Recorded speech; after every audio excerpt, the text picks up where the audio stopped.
Good afternoon, everybody.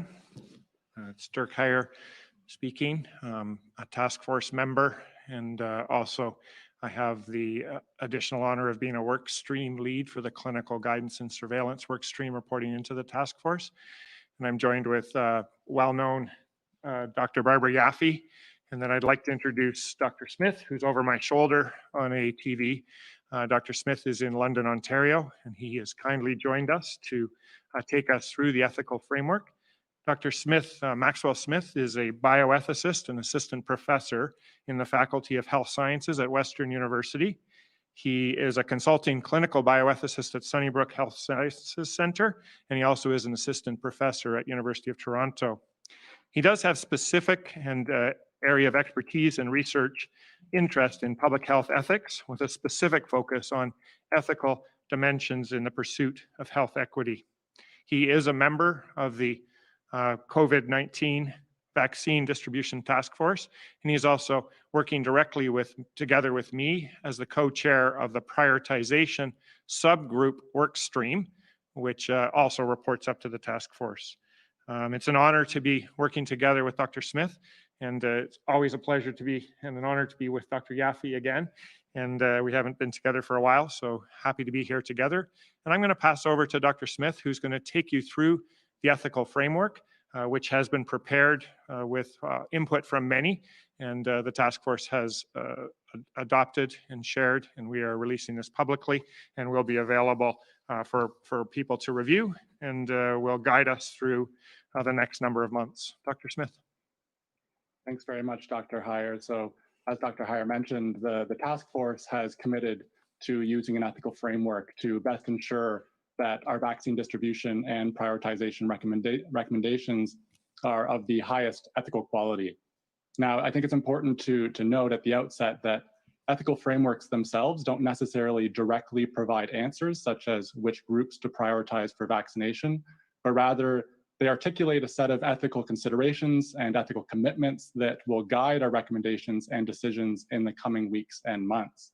You'll often hear General Hillier and others say that we'll distribute vaccines in an equitable and fair manner, and our ethical framework really explains what we're committing ourselves to when we invoke these in inherently ethical terms. So our ethical framework consists of 6 key guiding principles, which, when used to inform vaccine distribution decisions, they aim to enhance the consistency in our decision-making, the stewardship of these precious resources, accountability, as well as public trust. The 6 key ethical principles in the framework include minimizing harms and maximizing benefits, equity, fairness, transparency, legitimacy, and public trust. And I'll walk through each of these briefly now. So the guiding principle of minimizing harms and maximizing benefits commits us to using available vaccines such that they reduce overall illness and death related to COVID-19, and particularly protect those at greatest risk of serious illness and death due to biological, social, geographical, and occupational factors. So this is why in this first phase of vaccine rollout, vaccines are going to the most vulnerable groups in our society, including those that are living and working in long-term care homes. Aiming to use available vaccines to minimize harms and maximize benefits also requires that we aim to protect critical infrastructure and promote social and economic well-being. We've, of course, committed to an equitable distribution of vaccines. So this means that we'll aim to not create and, in fact, actively work to reduce disparities that are related to COVID-19, including disparities in the social conditions that are linked to increased risk of illness and death related to COVID-19. Critically, this involves ensuring that those who experience greater burdens, or those who are at risk of experiencing greater burdens from COVID-19, are at the forefront of our minds when making recommendations. In addition, equity fundamentally commits us to respecting the equal moral status and human rights of all individuals, and to distribute vaccines without stigma, without bias or discrimination. And in fact, our ethical framework emphasizes the legal obligations that exist to take preventative steps to stop the spread of COVID-19 and treat people without discrimination, and to ensure that vaccine distribution and prioritization decisions comply with existing human rights protections. The third guiding principle in our framework is fairness. Among other things, this commits us to ensuring that every individual within equally prioritized groups has an equal opportunity to be vaccinated. so that some groups don't experience avoidable barriers to accessing the vaccine when they have been prioritized. Fairness also requires that we ensure that jurisdictional ambiguity, like if there were ambiguity regarding jurisdictional responsibility between federal, provincial, or municipal governments regarding the vaccination of certain populations in Ontario, like First Nations populations, doesn't interfere with vaccine distribution. So we're making sure that people are getting the vaccine when they need it. So here we invoke Jordan's principle, which is used in Canada to ensure that First Nations children living on and off reserve have equitable access to all government-funded public services. And fairness also requires inclusive, consistent, and culturally safe and appropriate processes of decision-making, implementation of our plan, as well as communications about the plan and the rationale for the decisions we're making. A fourth guiding principle is, no surprise, is transparency. This is something that's crucial for public trust. This guiding principle requires that the plans for COVID-19 vaccine prioritization and distribution, as well as the underlying principles and rationale for those plans, are clear, that they're understandable, and that they're communicated publicly. And finally, we've committed to ensuring that our recommendations and decisions regarding vaccine distribution are seen as legitimate by committing to grounding these recommendations and decisions in the best available data, the principles that are outlined in our ethical framework, as well as from input from affected parties, including those that are historically underrepresented in decision-making. So if the work of our task force is not seen as legitimate, public confidence and trust in our work may be diminished. So we felt this is quite important. And so using these principles to guide our work together will help to promote the final cross-cutting guiding principle of our work, which is public trust, which we hold quite dear to the process of our recommendations and decision-making. And so by making this ethical framework public at this point, it's still December of 2020, we're putting the principle of transparency into action by explaining the key values and considerations that will guide vaccine distribution decisions. We also hope that this ethical framework will inform the work of others involved in the vaccine distribution rollout, say at regional or local levels, to ensure that all vaccine distribution decisions follow a consistent ethical approach. So I'll stop there. Thank you very much, and I'll hand it back to Dr. Huyer and Dr. Yaffe. Thank you very much, Dr. Smith. I'm just, people may look at this and it's very, very principled. It's really well thought through, but some people may have some difficulty understanding how does that translate down to an operational perspective. So as an example, the prioritization subgroup, which is a group of 16 physicians and bioethicists who are trying to help to provide advice and recommendation to the task force about prioritization of populations or sequencing of populations to be vaccinated, have started to have discussions around healthcare workers, for example, because we know that decision has been made that there are 4 key groups that are going to be populations that are vaccinated during the period of time to approximately March, and those will be those seniors who live in congregate care settings where care is provided for seniors, and all of those who work in those settings. So it's the residents, it's the patients, it's the staff, and anybody who's an essential caregiver. So that's population number 1. Population number 2 is a very broad category of healthcare workers. Population number 3 is First Nation, Métis, and Inuit adults in Ontario. And population number 4 is those who are receiving home care on a chronic basis. And so all of those each have their own sub-prioritization or sub-populations within.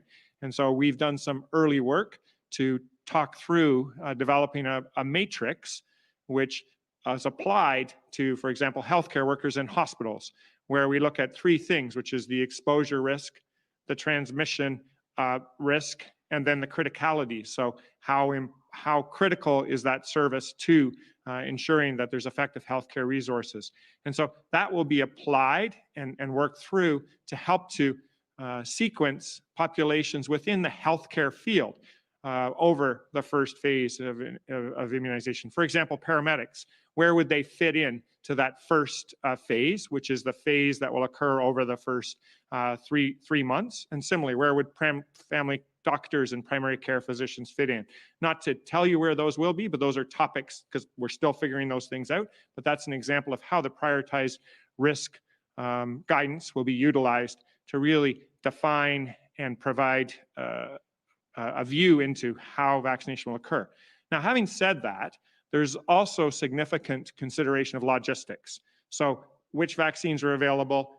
How can those vaccines be provided? What is the number of those vaccines? And so those are the kinds of things that are also key components of thinking through how do we sequence, how do we deliver, and how do we provide the vaccination to those who are in the populations to be vaccinated. I think at that point, Dr. Yaffe, I don't know if you wanted to add anything at this point or if we'll open for questions. No, let's just open for questions. Perfect. So we'll take questions. Unless Dr. Smith, you wanted to add anything else after that? No, I think that's great. Thank you. Thank you. We'll go to the phone lines. Just a reminder, one question, one follow-up. Over to the first question, please. And a reminder to press *1 if you do have a question. And your first question will be from Christina Tenelia at CP24. Hi, doctor. Thank you so much for taking my question today. Dr. Smith, you talked about priority for the vaccine going to the most vulnerable groups. Dr. Huyer, you noted a list and a matrix, but you also noted in the framework for distribution that the priority should be given to those who experience or are likely to experience greater burdens due to COVID-19 in society. The framework document you have shared notes the Ontario Human Rights Commission's policy, and it also notes groups that include women and children facing domestic violence or abuse, people with disabilities, the LGBTQ community, workers in precarious employment, prisoners. But those groups, people in those groups, are nowhere listed formally in the first two phases of the vaccine rollout. So where do they fit in? And how does that fall into the equitable distribution of the vaccine? Max, do you want to start with that, Dr. Smith?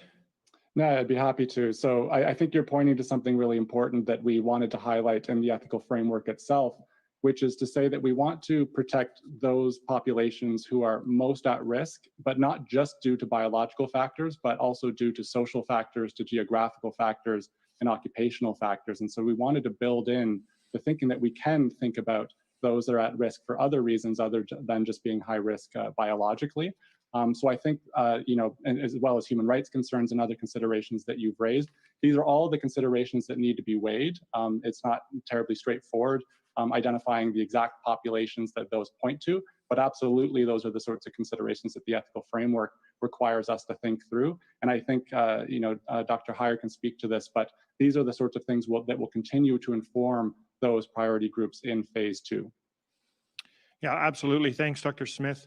So those are all considerations that we are now also talking about at the prioritization group and will be raised at the task force as those key examples of thinking about how does that population and that group and the vulnerabilities associated with them and other risks that are associated, as well as potential inequities, where do those all fit into the prioritization? And we are hoping to have additional information about a longer term view beyond the first 4 groups that I talked about.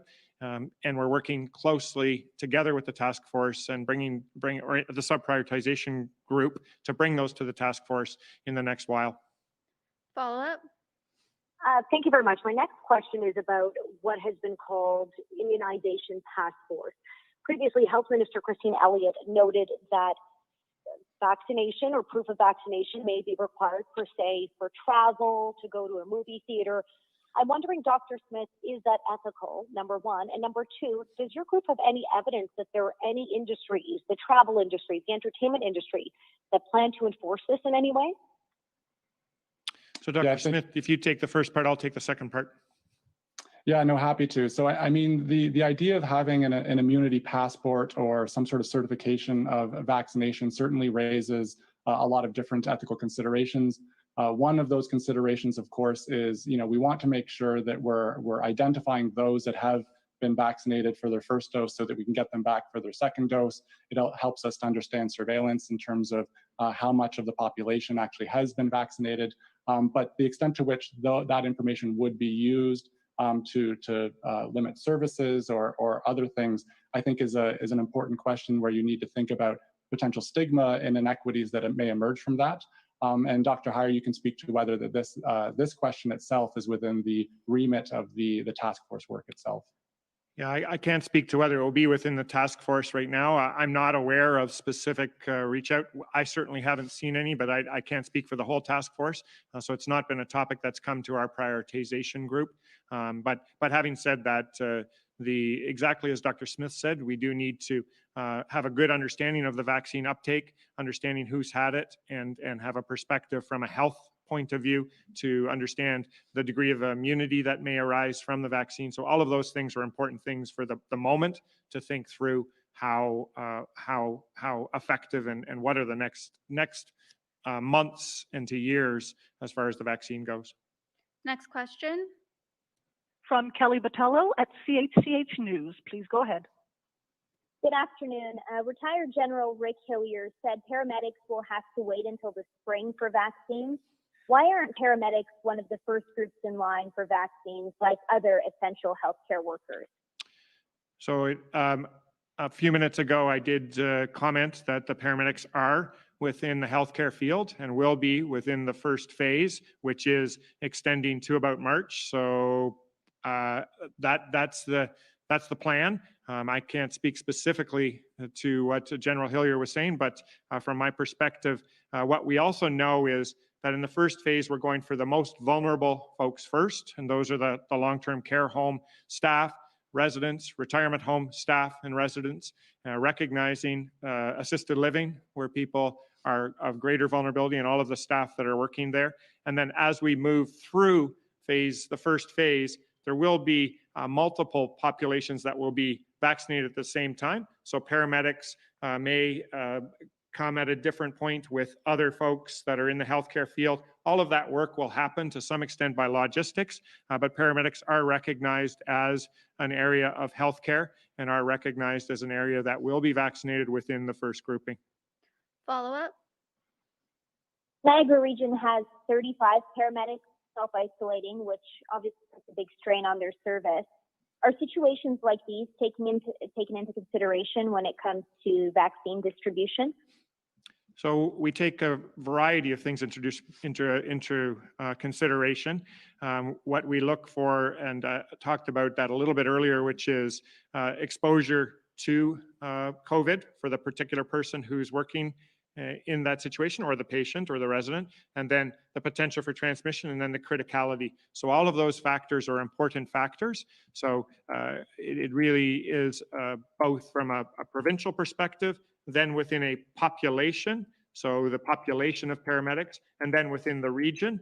And then after you look at the particular region, then within that paramedic group within the region, there may be some prioritization based upon age or based upon other factors that may put them at greater risk. So it's all of those pieces or considerations that are applied through the consideration of who would be vaccinated. And I don't know, Dr. Smith, if you want to add anything to that, or did I capture it effectively? No, I think that's exactly right, Dr. Huyer. It's risk of exposure is a critically important dimension here when we're thinking about prioritization, and certainly paramedics, other emergency first response have a degree of exposure, high risk of exposure. We need to think about criticality in the patient populations they serve.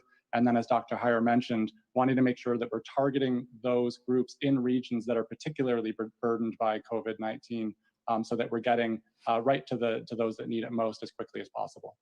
Next question. From Sarah Levitt, CBC. Please go ahead. Hi, thank you very much. Wondering, when we look at distribution, of course, the vulnerable population is a huge consideration in the prioritization. How much is the decision based around areas that are perhaps vulnerable? So, for example, like Brampton, which is currently a hotspot. So I'll jump in. It's Dirk. So thank you for that question. Another example of something that is a significant consideration where there is a greater burden of illness. So where there are more cases, such as Brampton, Toronto, York, Windsor, Essex, all of those are areas, and there are others, of course, but those are those ones that have been particularly affected right now. Brampton being part of Peel. So yes, that is a consideration, and we will use that as one of the many factors of deciding within it goes back to that, what I was talking about as far as a regional approach. So there's a population. So the population of long-term care residents, staff, and retirement home residents and staff, and vulnerable seniors, residents and staff. So take that as the vulnerable seniors who are living in congregate care where care is provided for seniors. That would be the population. Then thinking within that population, one of the key factors, or one of the factors, doesn't mean it's the key, would be the area where, and understanding the extent of the infection within an area. So it's taking that population and then another factor within the population that's regionally specific. If I could, Yes, please, add Dr. to Yaffe. that, yeah, thank you. The first distribution of the Pfizer vaccine has been through a select number of hospitals due to the requirement to keep the vaccine at an extremely low temperature. However, the vast amount of immunization will be planned and coordinated through the local public health units. And the local public health units have a very good sense of what's going on in their community. They'll be working collaboratively, obviously, with other parts of the healthcare system, hospitals, physicians, community health centers, paramedics, and so on. And so they will, within the framework set by the province for prioritization, they will be directing vaccine to the most risky within that priority group. So that is built into it from a local delivery point of view. Follow up? I'm just going to add one quick thing to that. That's an excellent addition, Dr. Yaffe. And frankly, it fits exactly into what we've been thinking about in the approach to prioritization, which is the public health units have the regional knowledge. They have the expertise. They are vaccine experts. They have been doing this for years. And they, in fact, will apply the prioritization at the regional level based upon, as Dr. Yaffe said, from the provincial framework. And because they know not only do they know their own region, they'll work together with the hospitals, they'll work together with Ontario Health, they'll work together with the other community leaders to figure out how to best provide that within the local areas. Thanks, Dr. Yaffe. Follow up? Yeah, so we're always hearing when it comes to vaccine priority, the most vulnerable first, that being the most important thing in this prioritization. Now, I don't know, maybe this is a question for Dr. Yaffe, but we haven't actually seen the most vulnerable vaccinated yet in Ontario, long-term care residents. And I know that it's been said before that it's the complications around moving the Pfizer vaccine because of it needing that cold conditions. And yet Quebec, for example, got the vaccine at the same time as us, and they got it delivered directly to the long-term care homes. So I know it's coming, but what's the reasoning for it taking until the Moderna vaccine to get the vaccines to the long-term care residents?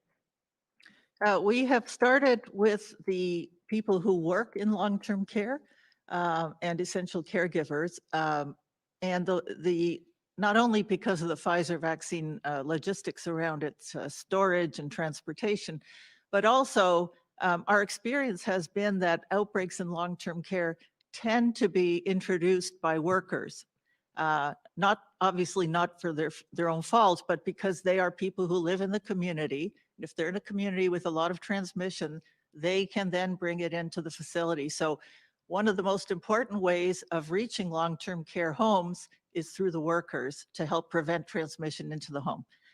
We are starting now that Moderna's coming today, I believe. We are going to start offering vaccination with Moderna to residents of long-term care and high-risk retirement homes this week. So we're doing it as soon as we can with Moderna, at the same time continuing to reach the workers and the essential caregivers. Next question. From Darren Boland at Global News Radio 640 Toronto. Good afternoon, everyone. Thank you very much for taking my call. These questions are on behalf of my colleagues at Global News Toronto. My first question is a two-parter. How much oversight is the Ministry of Long-Term Care providing to homes experiencing outbreaks, and what is being done to ensure proper staffing levels at homes with extreme outbreaks are being maintained? Well, obviously, none of us are with the Ministry of Long-Term Care here, but I am on the long-term care IMS table. The Ministry of Long-Term Care is very closely involved in monitoring all the outbreaks and working very closely with Ontario Health and bringing in management orders and bringing in hospitals to help, for example, with tender care, which I have been involved with, and bringing in other facilities, as well as just having set up a specialized care center through the Grace Hospital for offloading patients from long-term care as needed. So they're very closely working on that situation. It's obviously very high priority, very high vulnerable population. Follow up? Thank you for that answer, Dr. Yaffe. And my follow-up would be, what is the breaking point into which the province would suggest military intervention? Has this been recommended to decision makers? I can't really answer what the breaking point is. Certainly it's a consideration, as is, bring in potentially Canadian Red Cross, which has offered its services, and depending on what the needs are, has been taken up. So these are all considerations. I can't tell you the exact breaking point. Next question. From Alex Boyd, Toronto Sun. Please go ahead. Hi, guys. Thanks for taking questions. I just have a question about what transparency means in practice. You've spoken about the link between communication and trust from the public, but right now Ontario is only reporting the number of doses administered, I believe, on a weekly basis. Will we see more transparency for the public in terms of who is getting these shots? I know some American jurisdictions are even breaking it down by, geography, age, race, and ethnic background. Is that something we could see, something we should see? So I'll respond to that. And at this particular point, we are increasing the frequency of vaccine reporting, I believe, over the next number of days. The specifics as to the individual subtypes, I honestly don't have the knowledge right now exactly what will be occurring with that. So unfortunately, I don't have a specific answer for you, but the numbers, we have been, and I believe we are going to move towards reporting every day. Follow up? Sure. And yeah, just to stay on the transparency piece, I know a lot of this is being decided as we go, given the uncertainty around approvals and transportation. But as you guys start to make decisions about who will be prioritized, how is this going to be communicated to the public? How far in advance will they know specifically if they're in line? How will they know when it's their turn? Now, those are great questions, and thank you for asking those. So that is work that we are actively engaged with at the prioritization subgroup, having those conversations, thinking about which populations will be sequenced in what particular phase and over what time frame. And we're hoping to sort through those over the next number of weeks and have that information publicly released, is the understanding that I think we are working towards, so that people have an understanding where they will be, what group they would be. It won't be down to the individual level of when Dr. Smith is going to get his vaccine or when Dr. Huyer will get his vaccine or Dr. Yaffe, but it will be the populations and the areas that you would fit in. And then within those populations, as I talked about in the healthcare workers, will need to be, again, sub-prioritization, thinking through the greater risk that one person in that population may have with the other. So there is a fair bit of logistics that will be required within. As the number of vaccines increase, the availability will increase, the speed will move forward, and the populations will be provided vaccines, offered vaccines in a more rapid process. We know that Pfizer's been approved by Canada. We know Moderna's been approved by Canada. Both of those happen fairly quickly after each other, and others are being looked at, as is my understanding. Last question. Will be from Mike Walker, CTV Toronto. Please go ahead. Please unmute your line, Mike. There we go. Thank you for taking my question. Just following up on a question my colleagues had asked earlier about paramedics. I know you mentioned that the expectation is that they will receive the vaccine in March. What needs to happen in order for that to happen? And is it possible that they may have to wait until the second phase? So the anticipation is that they are part of the first phase. Follow up, and this is the last question. And just two parts to that. What needs to happen so that the vaccine will be available for them by March? And secondly, what about other first responders like firefighters who are also expressing some concerns? When can they anticipate to be a priority? Now, these are all questions that we're working through with the prioritization group. Will be defined by a number of different things based upon the risk levels that will be identified.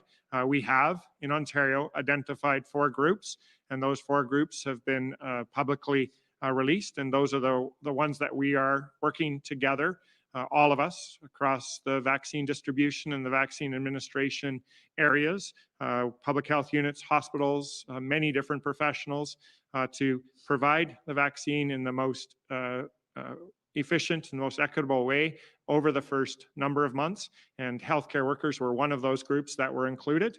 Others will be worked on through discussions, and hopefully over the next coming weeks, there will be further clarification of all of the different groups based upon the discussions that we have flowing from potential risk, flowing through the ethical framework that's applied and utilized and informs all of the discussions. Those discussions will then be brought to the task force for consideration. And as those decisions are made, I anticipate they'll be released publicly. Thanks, everyone. Thank you, Dr. Smith. Dr. Yaffe. Thank you. Thank you.